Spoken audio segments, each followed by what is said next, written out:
Brian Anderson with the March Home, and we're still here at SHOT Show.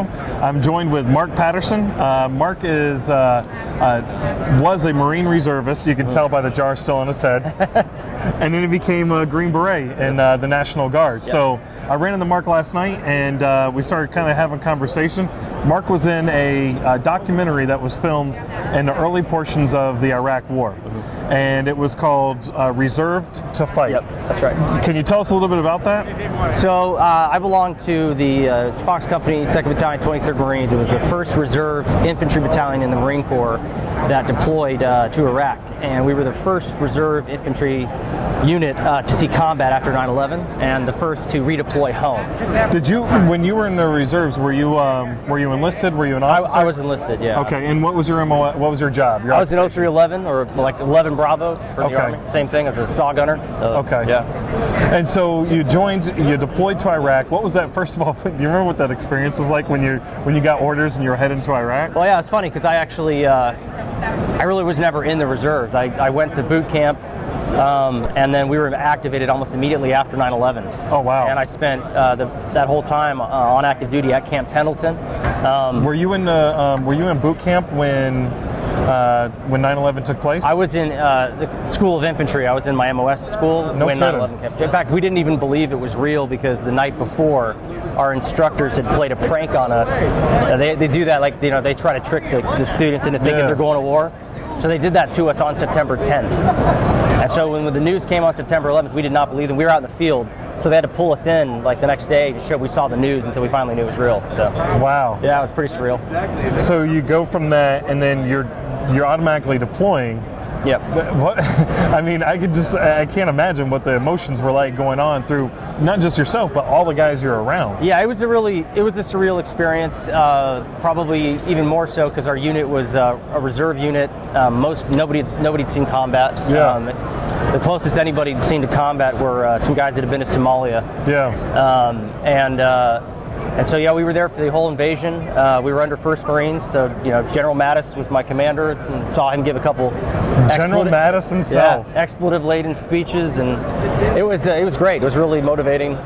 But yeah, it was a rough, the invasion was rough on our unit. We had a casualty. One of our platoon sergeants, Staff Sergeant Cawley, was killed. And the documentary, he was killed during the initial invasion? Yeah, he was, yeah. Okay. He was our only KIA. We had about a dozen wounded in action. Yeah. We saw action in Nasiriyah and the Battle of Baghdad. Yeah. It was pretty rough. And then we actually were redeployed fairly quickly after everything was secured. So we came home that following summer. And some of us were back in college that following fall.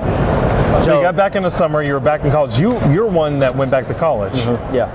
Most of us were college students. So the actual documentary, where did it pick up? It didn't pick up while you were deployed. No, it was when you got back. It was when we got back. And so the focus of it really was all about transition and kind of what it was like for us coming home, trying to readjust. Because back then there was zero care.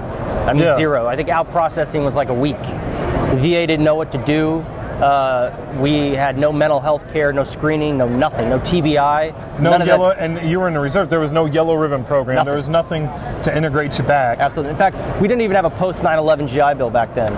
We were still in the Montgomery GI Bill because that didn't come until 2000. Well, reservists didn't even qualify for that back then. Wow. So basically, we came home with zero benefits. How'd you go to college? Did you pay your way? How did that work? ROTC. ROTC. So during this time, so for a 3 or 4 year period, you had the film crew that was kind of following you and a couple other guys around from that same Marine Reserve unit and just seeing what your life was like. Yeah. They basically followed us around, just kind of dealing with the issues of readjustment, kind of just showing our lives. For me at the time, it was being in college, doing ROTC. What was that like to go back to college after going to war? It was horrible. It was really rough. I mean, just to be the dichotomy between like being in combat, being with your brothers, having that support system, and then going back to college where nobody knows anything about what you've been through. Yeah. This was when the Iraq War just started to become controversial. So actually in the film, I went to a Michael Moore event and screamed at him.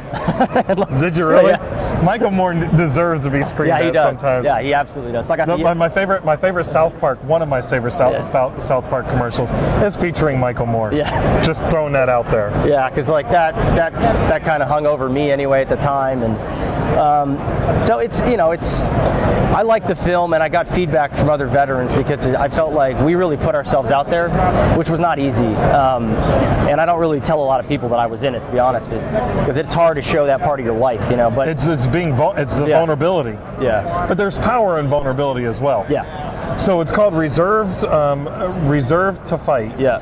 And it documents you basically going to school, becoming a civilian, but you never really became a civilian because you were in ROTC. Yeah. So you went from Marine Corps Reserves to Army National Guard. Yep. And now you're serving as a Green Beret. Yes. Yeah. And so what was that shift like? It wasn't that challenging. I mean, in terms of obviously there's different unit cultures. I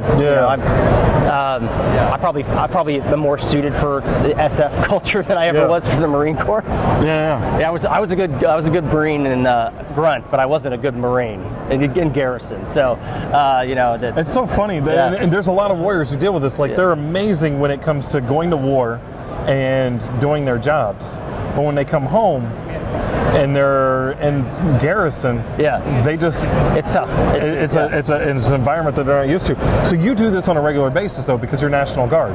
You're a citizen soldier. Yeah, I've been on active duty actually most of my career as an officer, even though I've been in the National Guard. But I also had a period between when I graduated college. I returned to Iraq immediately, so as a contractor. So I spent 4 years in Iraq as a contractor from 2007 to 2011. A lot of guys that I served with did the same thing, and it's just kind of that whole, we just wanted to get back to the war any way we could, and that was the way I did. And so I was in Baghdad for about 4 years. I would only come home to do my reserve training, basically. And I was also sort of waiting to pick up ranks so I could go to the Q course. And so your whole plan in ROTC was possibly going to the Q course? It was always the plan. The whole reason I switched over was to do that. Yeah. The Green Beret is just so damn beautiful. Yeah, it is. It is so damn beautiful. It is. You can't lie about that. I love it. So I got to ask you this: you heard about the SFABs? Yeah. What's your opinion on the SFABs? You guys know the SFABs. It's a training battalion. They wanted to give them olive drab berets. No, I agree with General Milley that there's absolutely a need for them, and I actually think that their mission will help Special Forces by freeing up. What's killing the regiment right now is the rotations. There's so many of them. It's nonstop. Yeah, it's nonstop. And, guys' families are getting crushed. Retention rate for guys that are new to group is really, really low. And it's just because of that op tempo. A lot of those missions can be done by the SFABs, and that will free SF up to focus more on the unique skill sets that we have. I think General Milley was talking about working on a name and working on that whole beret, because there was a big backlash from the Special Forces community. The officer in me doesn't want to be too critical. I'll just say that the public relations of that was probably not done as well as it could have. It was funny. It was funny to watch, and some of the comments that guys were making within the community about it. It was hilarious. I was watching people looking for jobs and posting jobs and so forth on LinkedIn, saying it in various ways. So that's interesting. So now, as you're serving in the National Guard as a Green Beret, but you're also, what do you do in the civilian world? What's your role? So I did a lot of different jobs as a contractor. I have 2 businesses. One is a defense consulting firm that I've had for about 10 years. I did that on the side while I was a contractor. We did everything from training to like sourcing armored vehicles and things like that for our clients in the Middle East. It's just kind of something me and my business partner did on the side, and then we grew it into a business that we still have. And then I have another business that I started in the States. Basically, I own franchises. So I bought a couple franchises in the Fort Bragg area. Oh, nice. Yeah, and so we're launching those, and so I mean it's. That's been a nice. Fort Bragg has 57,000 active duty personnel, most in the world. Great place to be. I own a couple Great Clips franchises. So really? I invested in haircuts. Look at his haircut. That's why it looks good. Look at this. That's smooth. Yeah, haircuts in an army town is a pretty safe investment. It is. So. That's awesome, man. That's awesome. So you're kind of an entrepreneur in that sense as well. Yeah. Do you see that with a lot of Green Berets? They have the ability to be an entrepreneur. Oh, absolutely. Yeah. Absolutely. if you're driven, somebody who's a self-starter, creative, that's amazing to see. A lot of the guys I know have gotten out. Or in the Guard, we see it a lot because, these guys are on your team, but they also have a job. So, my old team sergeant, he owns a gym in Montana that's doing really well that he just started on his own. V42 Fitness, if you live in Montana, check it out. V42 Fitness in Montana? Yeah, and other guys have worked in different industries, firearms industry, a whole host of different things. And so that's one thing for SF guys. If you're active duty and you're getting hammered on active duty because you're just the op tempo at that time, it's nonstop. You can come to the Guard and continue to serve and then pursue something else. So that's something we see a lot in the Guard. And you get to maintain those TRICARE benefits for your family and all that. Let me ask you this. So reserve to select, you talked about that at the beginning. It was your time transitioning out then. You got guys, folks that you're working with now that you see on a regular basis, whether they're coming to your company, coming to your team, or you're interacting with somewhere else. Has transition changed from the beginning of the war to where it is now? It has, in that these programs exist. Unfortunately, in my opinion, they're still failing the Guard. We saw that with my old battalion, my old company, Bravo 1st Battalion 19th Group. They just got back from Afghanistan, took a lot of casualties. We had KIA, Aaron Butler. Guys, there's a perception out there, that especially the Guard doesn't fight, or Guard SF, but we've been fighting for years and years and years. And the problem is that when you're in the Guard, you have to demob, and there's a process for doing that. And the bureaucracy tends to be more focused on pushing guys onto the VA than actually treating them on active duty. So there was a lot of media coverage on this for these guys coming home, where they felt that they were not given proper medical care before being discharged, which is terrible because some of these guys might have been, either could have medically retired or other things. So there's an issue there. There's still absolutely is an issue there for how we handle reservists and Guard members who come home and redeploy. That's important, Ingus. I'm calling you guys out because I know you're a lobbyist for our National Guard. The Yellow Ribbon Program, they've been having cutbacks consistently. I've been hearing this from our National Guard guys, where the Yellow Ribbon Program is not what it was just 2 years ago. They've actually cut back on it. And it is a problem because you guys are going straight from war, literally back to the civilian streets. Yeah, exactly. Mark, I can't thank you enough for being on the show. I really appreciate it. Guys, stay tuned. We got more episodes of The March Home from the SHOT Show. 2018 is a great place to be. I appreciate it, brother. Yeah. Hi, I'm Reagan Weiss, and this is Newport Richey.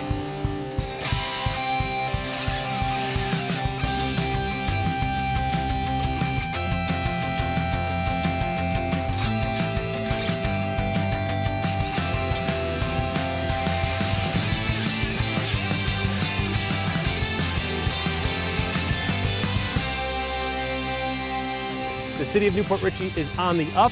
Stay tuned because there's more to come.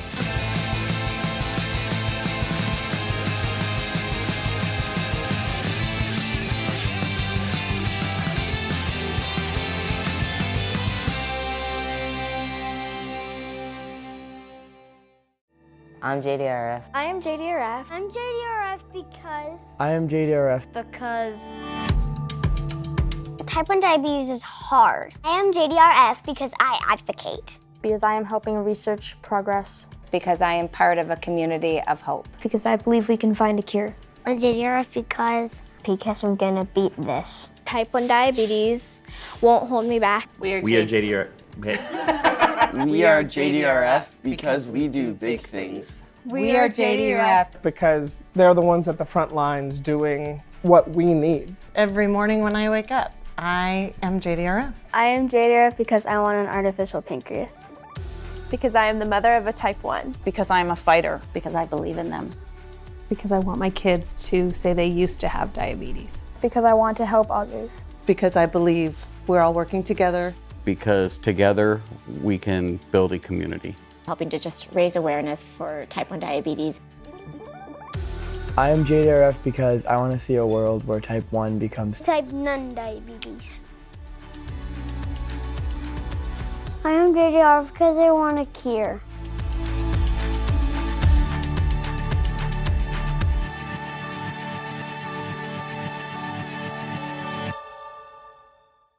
Welcome back to the March Home. I'm joined with Charlie. This is our second interview that we've done. We did it once before at Fort Benning, but I didn't have this nice wireless mic system we have now. So all the crowd noise, you just hear it muffled, but we can actually have good conversation on the show here. Roger. Hey, so Charlie, tell me a little bit about yourself. You were a Green Beret. You served us in the military. Can you go over your career a little bit for us? Got a draft notice, so I entered as a private E1 and went through NCO Academy and eventually OCS to become an officer. And that was then my introduction into special ops. My first tour as a lieutenant was with SWCC at Bragg. And it was in the civil affairs unit. Okay. So I was on a deployment package for SF as well as some of the airborne guys. And I was blessed to have a company commander that was former 5th Group. And he said, you're going to the qualification course so that you can understand their language so you can best support them. Yeah. And that built the network. Going through the Q course, I'm there with the 5th Group guys, the 7th Group guys, all the reservists.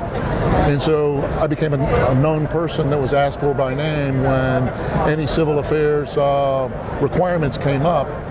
And then there were some needed because of casualties to fill a scuba team. And so I got a midnight phone call to actually move into 5th Group versus just support 5th. And be a team leader. On a scuba team, it was That's terrific. crazy. So you kind of point towards a really interesting and important fact that we don't think of as much, probably because our story's not out there. As Green Berets, our story isn't out there.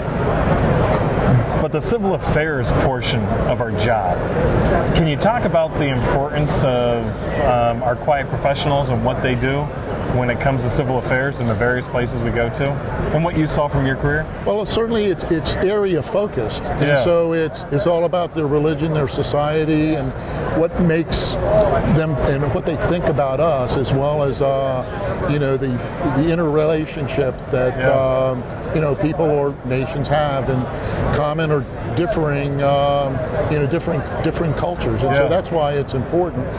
And to get the ODAs spun up on the right things to say and do and mannerisms and what to expect and what drives them and what they think about us, and so that's why it's important. And part of our mission is not just kicking in doors. Oh, right. We're working with that community. Yes. Can you share some examples of how you saw like ODAs working within a community to help them out and actually ease up the job or make the job easier for the Green Beret team that's there? Well, certainly part of that was setting up the community service stuff, and of course the medics on the ODAs can run health clinics and immunizations and things like that, and the engineers are helping with fixing roads and that kind of stuff, and so and wells and and civic centers, all that kind of stuff. And then the more they trust us and they interface with us, then it makes the intel piece very important and effective. And so that's why the CA piece to that just supports what the ODAs are trained tactically to do, as well as the ODA as well as interface with civilians. So that's part of the operation itself, is not just managing what has to be done kinetically. Yes. But you're also going after what needs to be done to support your kinetic operations. Right. And that's freedom of movement in a community. Yes. And it's freedom of intel in the community. Yes. Two valuable pieces.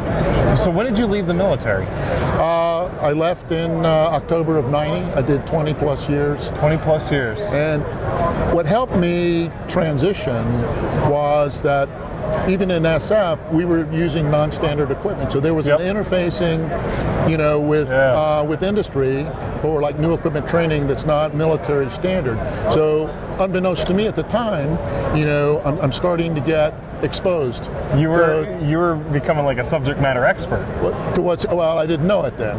You didn't know it. Yeah. You don't know that half the time that you're actually a subject matter expert, but you are. Yeah, and then after a tour in Europe, an operational tour, I came back and I was the test officer for the 9mm pistol. So again, I'm interfacing with industry. Yeah. SIG and Beretta and the other companies as well. And then my last tour at Fort Benning was as a requirements guy, again interfacing with with industry and the Picatinny arsenals and stuff like that. So like I said last time we were here, networking, and then a familiarization with industry is helpful. And how do you get into that while you're still operational? And that's a big question. That's probably a $1 million question for so many warriors. Well, if there's ever an opportunity for your unit to be a test unit, like for a military down select, like whether it's a sniper rifle or the pistol we just started fielding last year, you're getting exposed to some industry there. And some of that is just, I would imagine that everybody in the industry, if you're using one of their products, they want to hear your feedback on that product. Sure. Is that a positive way, is providing accurate feedback and full compassing feedback? Sure, and a lot of that gets done here. I talk to a lot of veterans here at this display, and I'm getting feedback on what we've already fielded, or what would make what we're already doing better. Another way to get into, and that's with you're a rep for Otis now, right? Yes. Okay, so you got guys coming up left and right there talking about, because Otis equipment, everybody has it. Yes. We all order it. It's what we use. It's like it's the standard. Yes. So, what kind of feedback have you been getting from some of the guys? A lot of it's positive feedback. This kit saved my life or whatever, but if we could do this. I know we just started marketing some CLP wipes that don't have resealable containers, and so that's going to be a product improvement, because you can't carry 10 of them to the field with you because of bulk and weight. I'm going to carry 2, but I'm going to use them till they disintegrate. Over and over and so over. I want to be able to repack it and seal it. So that's the kind of feedback we got. And again, back to being in an operational unit, if you can maneuver your way to the force modernization cell, within your organization, whether it's at battalion, brigade, or regimental level or group level, that's a terrific way to start interfacing much more with industry. Isn't it about just knowing your product? Like the guys. Oh yes. I mean, if I'm carrying around a 9mm Beretta, I want to know that 9mm Beretta. Sure. You want to know your product, and you want to know it backwards and forward. Yes. That's awesome. So we're at a SHOT Show. We got to meet you at another convention. It was the Maneuvers Conference at Fort Benning. And now you're here at SHOT Show. What other conventions do you go to throughout the year? AUSA convention. AUSA in DC. October. We have the International Sniper Competition at Benning. And then my next road trip is going to be to Bragg for the Sniper Comp there. Oh, wow. I think that's in March. So you're constantly moving and finding these places. But I'm passionate about it. So you love what you're doing. I love it. It's keeping the soldier in the fight, and like I tell these guys, our kit sharpens your swords for battle. And so that's the way I go into it. Here at SHOT Show, have you seen many active duty guys come by? Have you been able to chat with those guys as well? Yes. In fact, we've got a team from Fort Benning. Very nice. That we met with yesterday. We're meeting again with them today. Yes. SHOT Show is always a place where relationships happen. Yes. Have you noticed that? Yes. So guys, if you're going out towards the industry and you want to get involved somehow, first of all, know your product, the stuff that you're utilizing already in your military career. Try and find a way to get into the tests and the pilots that they might have with some of that. But at the very least, know your product and find a way to come out to SHOT Show. Yes, and industry, whether it's this or the gun guys, want that feedback so that they can make a better product. Let me ask you this: how hard is it? Like, if a guy knows his product and he knows Otis, or he knows Kershaw, or he knows Browning, he knows whatever it is. they're always looking for reps, aren't they? Yes. They're always looking for people that can rep their product and rep it from their experience in life. Guys, that's the answer. If you want to get in the industry, you got to be active with it. Great advice, Charlie. So the next trip that you have is to Fort Benning, right? Sniper comp, yeah. Do you ever go out to the drop zone and watch guys jump? Yes. It's pretty fun. Do you ever jump anymore? I've been a test jumper.